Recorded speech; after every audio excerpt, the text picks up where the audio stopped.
Okay guys, it's so again time to address the same darn questions I get every day. So let's go. So today we're going to talk about cheat days, because I still get that question. We're going to talk about intermittent fasting. We're going to talk about a little HIIT training. Well, hopefully if I get it all in. We're going to talk about carb backloading, carb bloating, and all this kind of stuff. So let's keep it on the real, easy, yo. So I try to explain to people, especially like when I'm in the gym, I try to explain to the guys around me, you guys are very catabolic, right? So, you know, when they're like, oh, I want to get big, and I want to get muscular, I want to get lean, and all the guys want to be around 6% body fat, and I'm always laughing. I mean, they're starting at 18% body fat. They want to get down to 6. And I'm like looking at them, and I can see that they're inflamed, which is why all of these particular dietary measures that people try to do to get the business, it's not working. 48. This is 48. So what I've done is I've done keto for 6 years with no refeeds, and I did that as an experiment in the beginning because nobody had done that. People, all these other people on the internet have refed on carbs higher than 20 net carbs at some point. Steph has not. I've kept it as low as possible, but still get in about 8 to 9, or 6 to 9 more so, cups of cruciferous veggies every day, so I can have a nice prebiotic fiber for the probiotics to feed on, because unfortunately, we at some point have had darn antibiotics, and I'll ask people, they're like, oh, I had it years ago. I'm like, that one pill you took years ago is affecting your gut flora today, and it could affect your estrogen dominance and your flanks, right, and your ability to balance your energy, because it's affecting your gut. So, cheat days. Does Steph cheat? Well, obviously not, because I say in most of my videos that I've been 6 years in ketosis on no refeeds. People ask, what is refeeding? Refeeding is eating again carbohydrates. No. Is it good? And it's so funny because I'll watch these other, fake ketogenic experts that are giving their opinion, which is great, but it also confuses people. They don't understand how your metabolic health is relevant to everything. You can't just copy what this person did over there and expect the same physical reaction, because 9 times out of 10, somebody like Michael Phelps is an anomaly. The rest of us, it doesn't work that way. When you refeed on carbohydrates after training, your very sensitive brain, personality, gut, and your muscles, your muscle activity, mitochondria, and your cells, your fat cells must be efficient to be able to eat a lot of carbohydrates and have the business. Most people don't.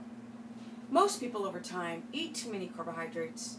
Blood sugar dysregulation. So every time your blood sugar shoots up too high, your body's got to release bolus amounts of insulin to take it down, because if the blood sugar stays within the system of your body too long, it damages cells.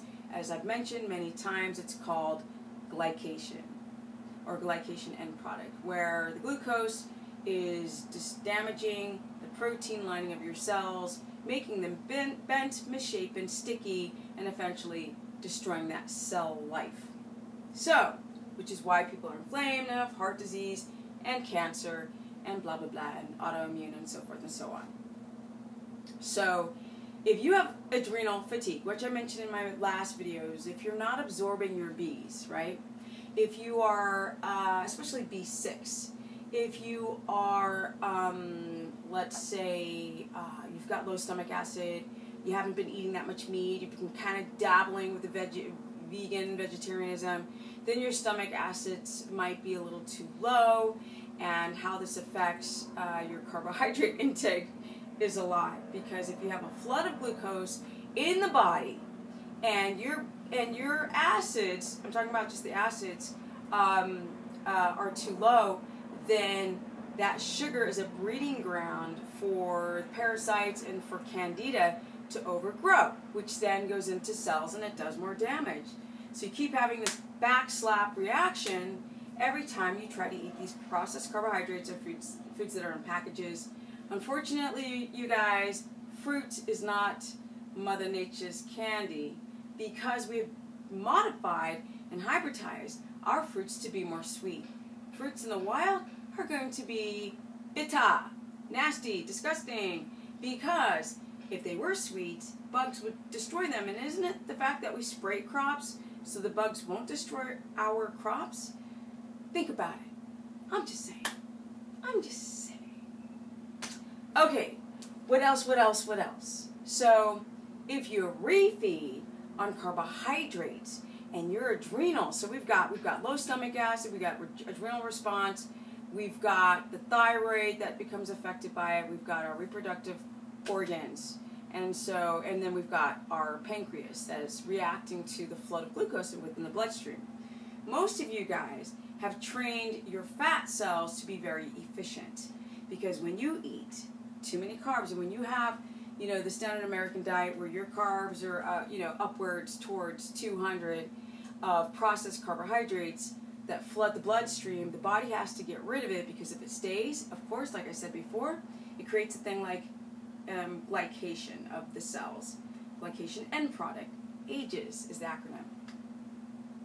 So your body releases insulin to get the blood glucose out of the blood, but it overshoots it because it can't do the math beyond a teaspoon of carbs, right? But you've had 20 teaspoons of carbs because you've had some cereal, some muesli, some oatmeal, whatever, with some milk, some juice, and so, which is touted to be healthy foods. So your body just overshoots the insulin, and all of a sudden you go from, I'm eating, I'm feeling pretty good, serotonin's up, boosh, you crash. Serotonin drops, glucose drops. Now, glucose will be shoved into your fat cells because those are storage closets for glucose, toxins, all types of things.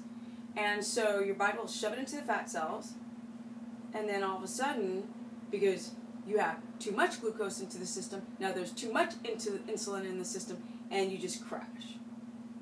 You feel like you need to sleep. After a while, your body doesn't even know how to use the regulatory systems like glucagon to bring you back to base so you don't feel so miserable 2 hours, 3 hours, an hour post-lunch time. So if you're constantly eating so much sugar and then the body's like, poison, poison's coming into the bloodstream, the body has to get it out, you crash, you start to train your fat cells to become very efficient at storing and not burning. Fat is not active. So your body doesn't know we're in the modern time. Hello-sies! It doesn't know that we're in the modern time. So it's really good to get fat, because the body just understands stress as in the elements, running from a lion, danger, predators, inflammation, infection, fighting, perhaps. It's another tribe's person, or a different tribe. That's it. Well, none of us, most of the people that see these videos, I'd say all of them, aren't going through that type of reality on the daily. We're inside. We're not surviving outside. So everything that stresses you out also trains those fat cells to become more efficient at storing rather than burning the old fat. So when you drop your carbohydrates, you might make a little bit of ketones, but the body does not know how to use them, which is why people hire me, because they think they could just get their macros in the right order and boom, they have success and they're in ketosis, but it doesn't work that way. So people drop their carbs and the brain's like, I want my carbs. So refeeding and having a cheat day kind of makes sense, right? You think like, okay, I'm doing a bodybuilding competition, I'm doing figure competition, and I'm going to get lean, so I'm going to drop my carbs, I'm going to get down, I'm going to go from, depends if you're a male or a woman, like guys go from 400 all the way down to maybe 100 or a little bit less than 100, maybe 75, and women might start at 2 and drop down to 75 or something like that. And the body's not used to that, even though 75 for me would be a lot because I eat 20, 15 net carbs right now of cruciferous veggies only. So these people go and do a lot of energy exertion. Their adrenal glands are already not knowing how to balance the blood sugar. They don't know how. The systems of the midbrain also doesn't know how to balance your blood sugar. You don't want to drop and become really incredibly great at storing. So, when you drop them, the body freaks out. Cortisol, gluconeogenesis happens right away. The brain tries to bring the glucose back up. It really wants to restore glycogen, but there's not enough carbs coming in to restore. There's only enough glucose to raise your blood sugars, which is not going to give you a lot of energy. So on the 7th day or the 8th day or the 10th day, you refeed and you feel like you're spiking your metabolism. Your glucose shoots. You go back up to 200 to 400 carbohydrates, you refeed, or you have a cheat day or a cheat weekend, and all of a sudden your glucose slams back up. The adrenals are like, what?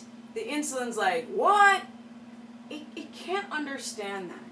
It understands regularity. It doesn't understand this robotic concept of not eating for 5 days and then refeeding for a day. It doesn't understand that. So what ends up happening is the body feels stressed out. So it might, in many people who already have metabolic issues, it might downregulate the signaling of leptin to do this because your body's under crisis. If you're not eating carbs and then you're eating carbs and then you're not eating carbs and then you're eating carbs, that's not tricking the body to burn more fat. That's making your body want to store, because our bodies are designed to store under stress, and that's a stress. It makes no sense to the primal mind. No sense to be on this schedule. What people don't understand is that hunter-gatherer societies tried to conserve energy. They weren't like on the treadmill, oh my God, I'm just like burning, I'm burning, I'm burning. No, they didn't do that. They didn't power lift. They didn't go run marathons.